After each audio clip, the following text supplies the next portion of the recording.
this is not the first time he has been linked with leaving the football club. Now, is this a ploy for another contract? Is it a ploy to say he's going to go? I'm still finding myself very confused by what this interview... Now, admittedly, this interview didn't happen this week. It happened about 3 weeks ago in the November international break. But I'm struggling to see what the angle of the interview is other than this is the beginning of me leaving Man United. Unless Man United give me a new contract or, you know, build me a statue. I don't know what it is that he wants, but there was no need for this interview at all. He is our best player. He plays every week, and he's on very good money. And he doesn't play that well every week. You know, some weeks he scores worldies, some weeks he has bad games. So I don't really understand what his issue is because, you know, if you want to go and play in a better team because Man United are shit, I get that. You know what? I will defend him on that. If he looks at this team and goes, I've wasted 5 years of my career here. I could have been playing for Barcelona. I could have been playing for Bayern Munich. I could have been playing for Man City. I absolutely agree with him. I absolutely agree with him. You know, we can't say United are shit and then expect players to stay here. I completely agree with him. But I don't understand what the angle is here because, you know, the club clearly did want to keep you in the summer. Amorim clearly did want to keep you in the summer. Are you regretting that and now trying to force a move by making out it's the club, the Mo Salah angle? Are you after a new contract? It just feels a bit strange. And I think he's very lucky that he's such a well-liked player in the club and in the fan base. Because as I said, if this was a player that wasn't as well-liked as Bruno, this would be seen as inflammatory, out of order and unnecessary. Because you've basically got a player sat there going, they don't like me and I wouldn't mind going there, there and there. So I agree with Rolkis.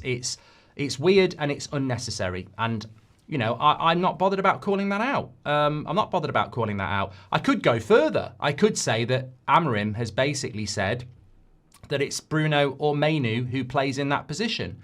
And because he bought Cunha and Mbeumo, he shoehorns Bruno into the midfield. All of Bruno's good stuff comes from when he's in the 10 position. All of his bad stuff comes from when he's in Mainu's position. So, you know, I could say, you know, fucking hell, here he is moaning about, oh, not being treated well, while there's a kid on the bench who gets no minutes because he's playing in his position. I could say that. I don't think it's actually that relevant, but I don't get the moan, you know? If Mainu did an interview, imagine the reaction. People would go mad. And he's got something to moan about. I don't think Bruno's got something to moan about. I don't. And there's all people going, good old Bruno, stick it up and Bruno. And I'm like, all he's doing, that's just self-serving. There's no reason for him to do that at all at this time of the season. He plays every week. He's the captain. He's the best paid player. He gets appreciation. He's just won fucking player of the month, hasn't he, again? There's no need for that interview at all. It's totally and utterly unnecessary. So the only thing I can look at it and go is this just the beginning of the end like we saw with Rashford a year ago when he said, I need a new challenge? You know, explain to everybody, please, what that's all about, because I don't think it's... does Bruno want to leave? Probably. I understand it if he wants to leave, by the way. We've been saying this for years. It will get to a point where people don't want to be here. Bruno shows how weak the leaders are, says Jacob. Well, ultimately, yes, Jacob. That is an angle that, you know, probably does need a minute. He's the captain of the club. He's the leader of the club.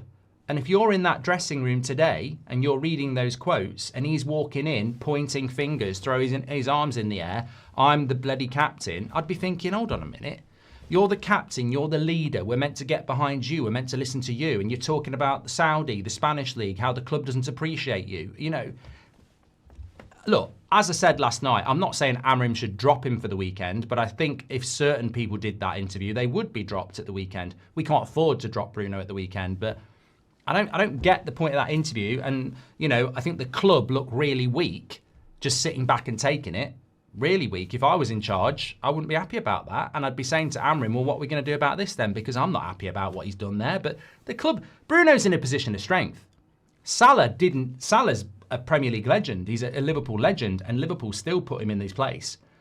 Man United can't put a player like Bruno in their place. They can't react to that and do anything, and he knows it. He knows he's playing on Sunday. He knows he's playing the week after. He knows he's playing the week after. The club are... Basically, there's no point in buying Man United any Manscaped for Christmas because they've got no balls. You know, they haven't got any.